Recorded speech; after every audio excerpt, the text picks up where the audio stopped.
Hello, my name is Graham Lee, and for my family educational counter story part two, it will be in a digital story format. For this assignment, I interviewed my close friend from high school, Victor Sanyip.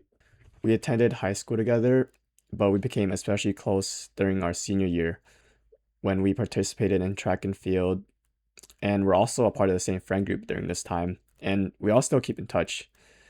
This gave me the opportunity to learn more about his family background, educational experiences, along with cultural experiences. Many Cambodian Americans are donut shop owners, and I wanted to learn more about this, which is why I chose to interview him for this. Back then, he often invited me and the rest of our friends to his house, and he would bring us free donuts from his family's establishment.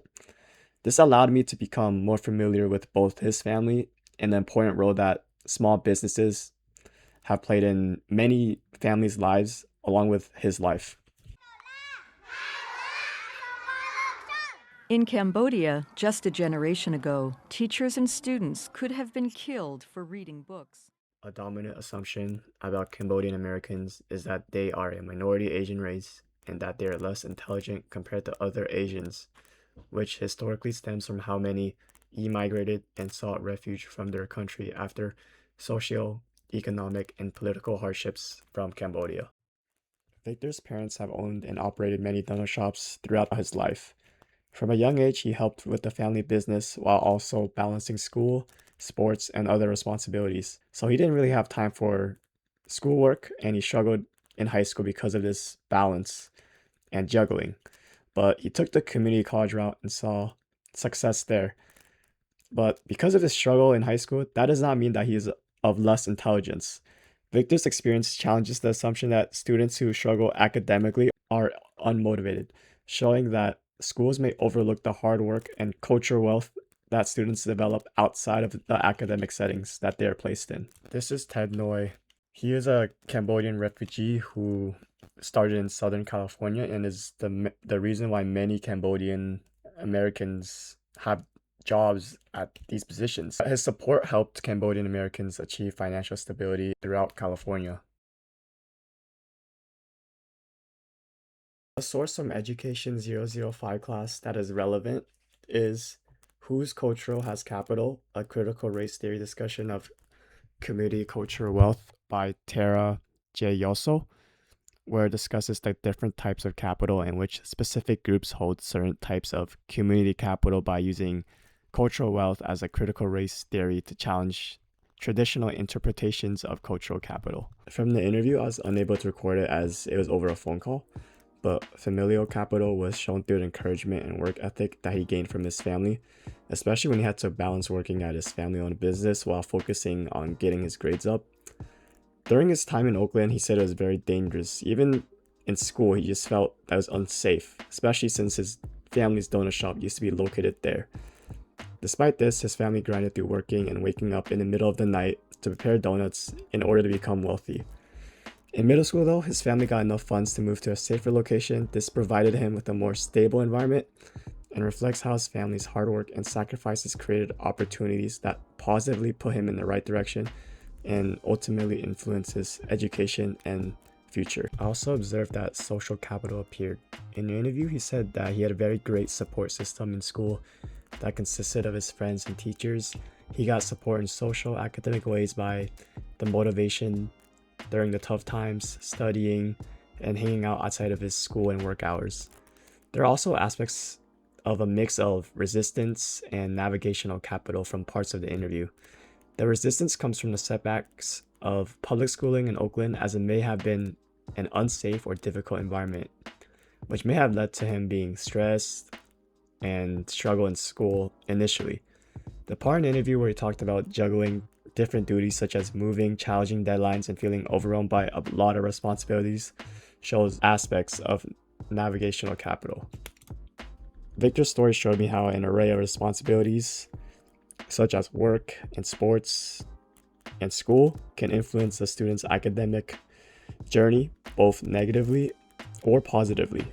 It just depends on how you react are able to respond to that balance. I also learned that educational growth doesn't always come immediately or linearly. For Victor's case, he struggled throughout parts of middle school and high school, but used those setbacks, deficient-based assumptions, and stereotypes as motivation instead of allowing it to discourage him. The concept of deficient thinking in public schooling by Valencia shows just this.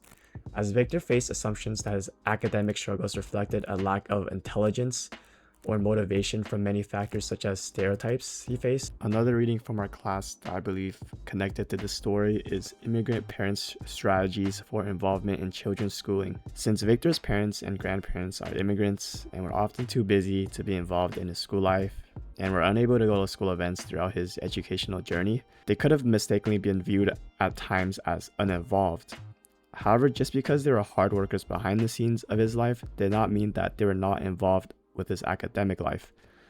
Victor's parents supported his education in ways that were less visible to the school, but still deeply meaningful in equal ways. They also taught him responsibilities and how to build a strong work ethic. The article Visibility, Voice, and Place, Hmong Americans College Student Initiated Organizing as Creative Praxis also relates to Victor's experience because it discusses how minority Asian American students are frequently overlooked or grouped into broad stereotypes. Similarly to Hmong Americans, Cambodian students are more likely to experience challenges connected to their refugee history, past economic hardships, family responsibilities, and having limited recognition from their institutions. Moreover, these minority ethnic groups are often not recognized within the broader Asian American community because the model minority myth assumes that all Asian students are academically successful and financially stable. The critical race theory explains that race is socially constructed to separate racial groups and establish ideas of superiority, and this stems from Eurocentric views in American history, showing that Asian Americans such as Cambodian and Hmong Americans are placed in broad racial categories that mix their distinct experience together and forces stereotypes about these students. This is also associated with microaggressions. For Cambodian American students, microaggressions may include mispronouncing names, making assumptions about culture, or even racist sayings like not knowing where it is on the map or saying that his country is irrelevant. Though this is not part of the interview, Victor has told me many times that students used to disrespect his last name, which is very impolite, and made him and his culture feel inferior at times. Teachers also used to mispronounce his last name without asking how to say it right or avoiding saying it in general because of how it's pronounced, which gave him the idea that his identity was of less importance. Even if these actions were intentional, these repeated microaggressions in school pressured him to distance from his cultural backgrounds back then. To conclude, through this counter story, I learned that a student's educational experience cannot be understood solely through grades, test scores, or assumptions about a certain demographic or racial group, because there are a lot more factors to think about. Victor's story made me learn more about minority Asian races with his Cambodian background and his experience with developing resilience and strong work habits. My thinking changed because I now understand how the model minority stereotype can hide the different experiences of minority Asian students by grouping all Asian Americans together. I was also happy to hear that he brought his grades up in community college because he was working part-time in middle school and high school during this time at his parents' donut shop. Therefore, he never really had the time or dedication to focus on studying. However, after high school, when he finally got his driver's license and greater work and school balancing habits, he got good grades and will even be transferring to San Jose State University next fall.